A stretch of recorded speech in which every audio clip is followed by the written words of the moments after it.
If this was a State of the Union address, it would be summed up as bad.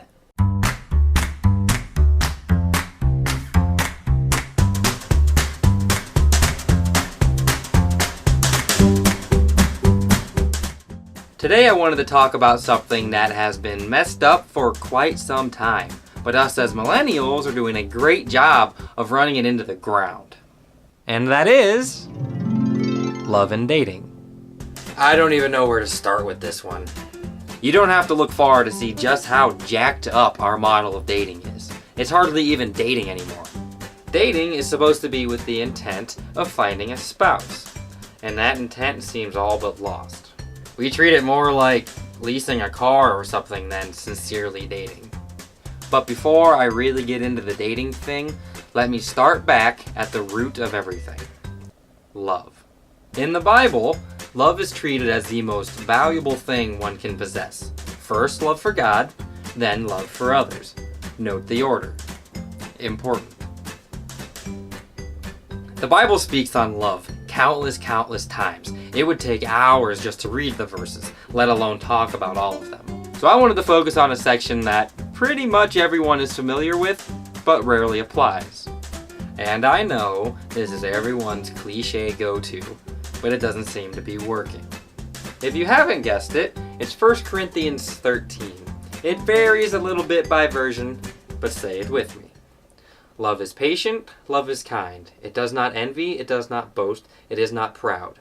It is not rude, it is not self-seeking, it is not easily angered, it keeps no record of wrongs. Love does not delight in evil, but rejoices with the truth. It always protects, always trusts, always hopes, always perseveres. Now before this verse gets pigeonholed for marriage and relationships, I just wanted to point out, this is how we're supposed to act towards everyone. Keep that in mind. For this, I'm just applying it to dating relationships so that we can see how it applies in the more narrow part of our lives. We hear this verse read all the time, at least the first line, but we don't usually hear people break it down into application. So I will.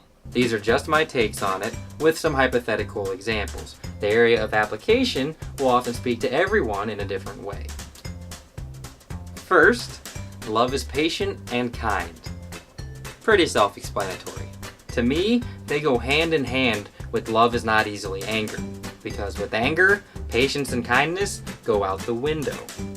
I think a word that links these three together is respect. And that is missing on both ends. This could be its own video.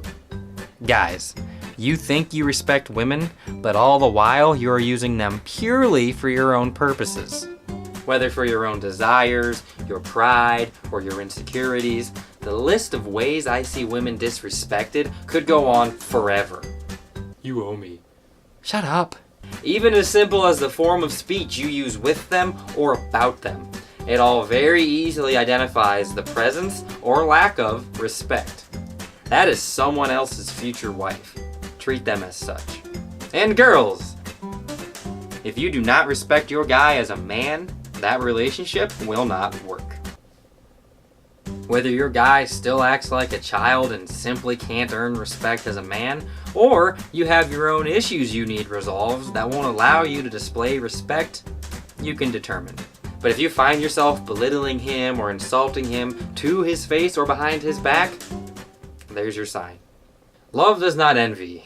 Oh boy. Envy is often associated with jealousy. And while they are comparable, jealousy is a bit easier to identify when looking at couples. So I will focus on that. How many relationships do you see that are fueled by jealousy? It's ridiculous. That's no way to live. You aren't happy, and it doesn't just go away. I would also like to link this up with love always trusts. You need to trust the person you are with. If you trust them, most of the time jealousy won't be an issue.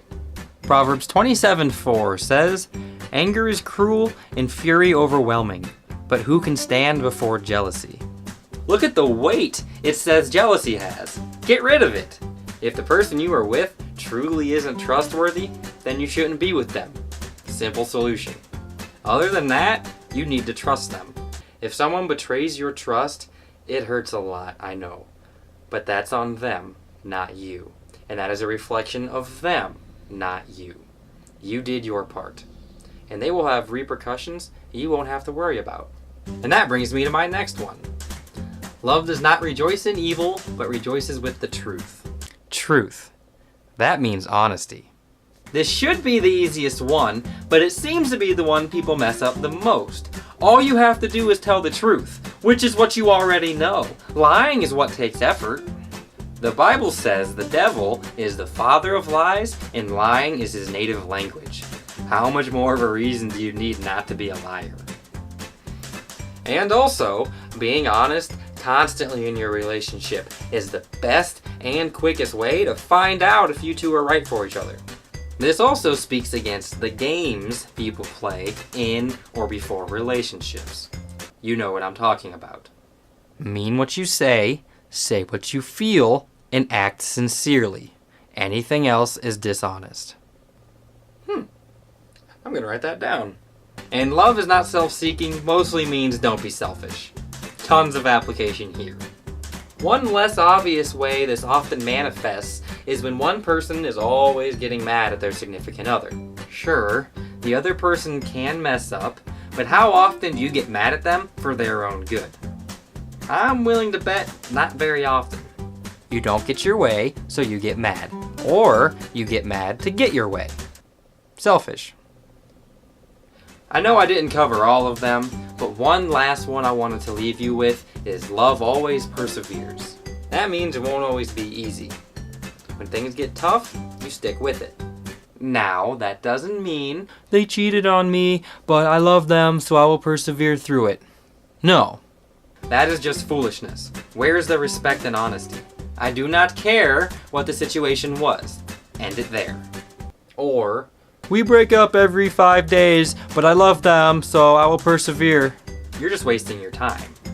If you keep yourself available, you will find a person you can have a mature relationship with, and you will want to love and persevere together with them to the point of making it permanent in marriage. Permanent. But until you meet that person, you must enact all these principles in our original verse. You can't just suddenly turn them on when you meet Mr. or Mrs. Right, because chances are, if you've been acting without the whole time, they won't want you anyway. Sorry. Ask God to teach you how to love people and be the person you want your spouse to be looking for. You never know when that time might be, so there's no time to waste. Thank you for watching, and God bless.